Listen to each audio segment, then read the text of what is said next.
Alright YouTube, welcome back to my channel. So this video I wanted to talk about the ownership experience of the 2017 Yamaha XSR900. So I've had this bike just over 4 years. I bought it in 2018, January of 2018, so I've had it just over 4 years, and I have 13,719 miles on it. That's not a lot, really. What is that?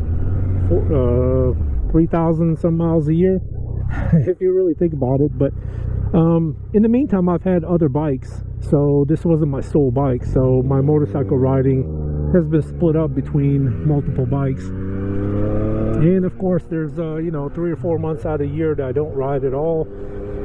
So in the grand scheme of things, it's not that bad. I have made some modifications to it. We'll talk about that in just a minute if you're curious. But first off, let's talk about the bike itself. And did I have any problems with it? Yes, one. I had an O-ring leak, and it was leaking some oil. It was still under warranty, but it was. I'll show you in just a minute when we pull over where it was. I talked about this prior in a prior video, but this bike had an oil leak, and it was very small. It was just barely seeping out, maybe put 1 drop of oil on the ground. And so what I did was I just ordered the O-ring. It was like a couple dollars, and I just put it in myself. It took about 2 minutes. No big deal. It would have took me longer to load it on the trailer to take it to the shop than it was to replace it, and it only cost me a couple dollars, so I didn't worry about it. I just fixed it myself. And like I said, we'll talk about that, and I'll show you where it was in just a minute. I've not heard of anyone else having this problem, so maybe this was just a fluke or something bad assembly process. I don't know, who knows. But anyway, that's the only problem I've ever had on this bike. Maintenance wise, I put tires on it. I have the Pirelli Diablo Rosso Corsa 2s, and by the way, I swear by these tires. They are fantastic. They don't skip a beat. They grip like crazy. Believe it or not, they last a long time. I think I went almost 8,000 miles on the set, and I swapped them out, but I could have probably went another at least 1,500 miles before it was, kind of bald. So I would say you could probably get 9,000 miles out of them. So they're fantastic. This is my second set of Pirelli Diablo Rosso Corsa 2s. No, wait, is it my first set? No, it's my first set. I'm sorry. It is my first set. No, I take that back. I lied. It's my second set. Anyway, they're fantastic. What else? I changed the spark plugs on it. I have a video on that on my channel. I also put the stainless steel braided brake lines on it. And we'll talk about all the upgrades in just a minute. But overall ownership, this bike has been fantastic. No issues. Runs like a champ. This thing's a hoot to ride. I really can't say anything negative about it. Even just riding it around town is fun. But where this thing really belongs is on the back roads. That's where this thing belongs, just on the back roads. Have fun, take it out to the twisties. I have commuted on this bike, believe it or not. One day I took it to the Tail of the Dragon, from here to the Tail of the Dragon and back. Round trip was just shy of 800 miles. It was, I don't know, 15-hour day, going out there and back. Yeah, my butt was hurt sore, but it wasn't what do I say? What's the word? Unbearable. It was not unbearable. Yeah, you were getting ready to get off of it, but it wasn't that bad. So you can tour on it. A taller windscreen would be helpful, but the wind doesn't bother me personally. I know some people, the wind bothers them. You can get taller windscreens for it. I'm fine with the way it is. I don't care. It's whatever. I mean, you're on a motorcycle, so what? The only time it really makes a difference is when it's cold out, because the cold wind on you, that's not all that pleasant. But everything else is good. like I said, we'll talk about the mods, but I just wanted to bring out all the negatives on the bike, which is really nothing. The bike runs like a champ, does what it what you tell it to do. It's a blast to ride. It's plenty powerful and it's comfortable. I can ride this thing all day long. You're sitting upright, handlebars out, nice wide grip.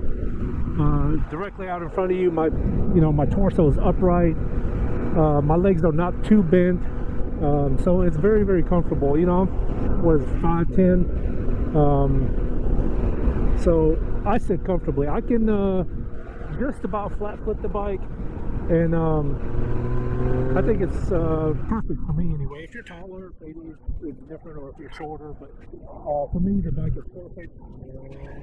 All right, so now that we found a good quiet place to park and there's no traffic, we can go over a couple things on the bike and what all I have done to it. Again, I've had this bike 4 years, and it's the longest I've ever owned any one particular motorcycle. Usually I trade off every year or two, and that's mainly to experience something else. So this one I love so much, I actually kept it a lot longer. And I talk about selling it sometimes and getting something else, but every time I get on it, I just say there's no way I'm selling it. This thing's amazing. So let's talk about a couple things I've done. I've mentioned the stainless steel brake lines. Also put the EBC 8/8 centered brake pads. Again, I got the Pirelli Diablo Rosso Corsa 2s on there, which are amazing. Highly recommend them. I got a cheap radiator guard from Amazon. Don't get that one. Get like a Puig or some other brand, but don't get the knockoff Amazon one. It doesn't fit right, and it's just it chips paint, and it's not a good one. I don't recommend it. I got the OES accessories, frame sliders. I got those from Amazon. They look good, they work good, no issues. Up here I got the CRG adjustable levers from Revzilla. I got the Rizoma grips. I think I did a review video on these. Go check it out. It's I think it looks cool. It's just my personal opinion. It looks cool. Not the exact same blue, but close. The Puig bar ends. I got a Puig windshield from Amazon. I got an LED headlight bulb, and I got these TST Industries turn signals. They're easy to hook up. They plug in. They come with these mounts for your original turn signal mount. Highly recommend them. They're LED. They're nice and bright. Got those on the back as well. Of course, we can't forget the Akrapovic exhaust. This is just the stainless steel exhaust with the carbon canister. It's got a removable baffle. I took it out one time, and it was just a little too loud for me.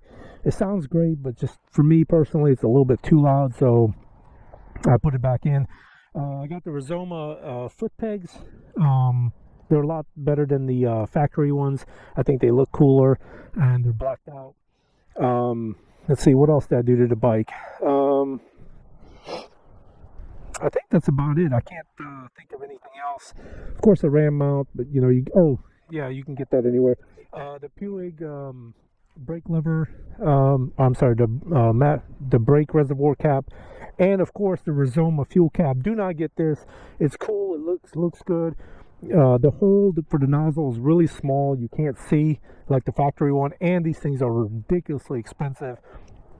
Don't waste your money. If you really want one, get one, but they're like $208, and it's just stupid for a cap. I will never do that again. I plan on getting a fender eliminator. For some reason, nothing specific, but I put it off. That's really the only other thing I want to do. Oh yeah, and it's staring right at me, but I got the RNG chain guard and the front sprocket cover. This looks cool and everything, but it's very expensive. It's like $125 for this piece, and it's cool looking, and you can get it from Revzilla, but I think $125 is a little much for just that little piece. Just my personal opinion. Take it for what it's worth. Other than that, and off of eBay, these little XSR covers. I think it's solid black that's on here. It doesn't say XSR from the factory. These just bolt on. I just think it looks cool. That's about it. I'm looking over the bike just to make sure I didn't forget anything, and I can't see anything. I also thought about getting the aftermarket XSR seat from Yamaha, but I think it's like 250 bucks. It's supposed to be more plush. I don't know. I've never seen one or sat on one, so I don't know. And I don't know anyone. I haven't seen any videos on it. Someone doing a review on that seat, so I don't know if it's worth 250 bucks. I'd hate to dish it out and then find out it's not really all that. So anyway, that's pretty much in a nutshell the bike. Oh, and then I forgot to mention, so this cap here, I'm not sure exactly what's behind it, but this cap comes out with this big socket. I think it's like an 8mm Allen. There's an O-ring behind here, and when I first bought the bike a couple months later, I noticed a small little seeping oil here. So I just took this cap out. There's an O-ring. I just replaced that O-ring and put that back, and it's fine. It's been fine ever since. Like I said, it's a couple dollars from Yamaha, and took me about, I don't know, 2 minutes to replace it. It would have took me longer to put this bike on a trailer or just ride it up to Yamaha and then have them do it. So I just spent the money and did it myself. But that's it. Other than that, that's the bike in a nutshell. It's been great. I love this bike. Like I said, sometimes I talk about selling it and just getting something else, maybe like a sport touring bike or something. But you know, every time I sit on it, like a beautiful day like today, and I just say no way. And when I bought the bike, I got it for a steal. It's just absolutely amazing. I paid dirt cheap for this bike, and so yeah, it's my baby. I love this thing, and maybe one day I'll sell it and get something else, but until that time comes, I have a hard time parting ways with it. It's just absolutely amazing. So if you want to get an XSR, I highly recommend it. The new ones now, they look much different. I don't know how I feel about it. I think I'd have to see one in person. Of course, I wouldn't trade my XSR just to get another XSR, even though it's a little bit newer. The only thing really I wish this thing had is two things. One, a quick shifter, and two, cruise control. The new one comes with cruise control, just like the Tracer, and I wish it had cruise control and then a quick shifter. You can get aftermarket quick shifters, but it's like anything else. When you buy something electronic, you know, you're taking a chance that it may or may not work. And I saw one video where a guy got one for his, and he had to sit there and program it and, you know, get everything just right, and he had to mess around with it for a little bit, which I'm sure it's fine, but I don't want to do that. I want to get one from the factory made for this bike that you can just plug in and go. But this bike is not set up for that. It doesn't even have a plug where you could plug it in. I think the 2019, 18 or 19 and up, you can get one and it plugs right in. It's all set up. But this one you have to mess around with, and you have to program it. And then you can go back and adjust it to say how long it cuts out the fuel and air. You know, just to give it a chance to shift gears. I don't want to go through all that. I want one from the factory. The new one comes with one. I wish this thing had one, but I'm so used to it. It's no big deal. But you know, after you ride the Aprilia and all that, and the quick shifter, it's just, once you have a quick shifter, it's hard to go back to the old manual method. But it is what it is. I still love my bike, and in a nutshell, that's the XSR 900. So if you're considering an XSR, I highly recommend it. In my opinion, it's a little bit more comfortable than the sister bike, the MT-09. Plus, again, in my opinion, it looks better. But, you know, to each his own. So if you're thinking about getting one, I highly recommend it. And that's pretty much it. The 4-year review of my XSR 900. If you have any questions or comments, hit me below and I'll be glad to respond. And thank you so much for watching. If you would do me a big favor, help my channel out, hit the like and subscribe button, and it would help out my channel. I would really appreciate it. Anyway, I'll catch you guys on the next video, and thank you so much for watching.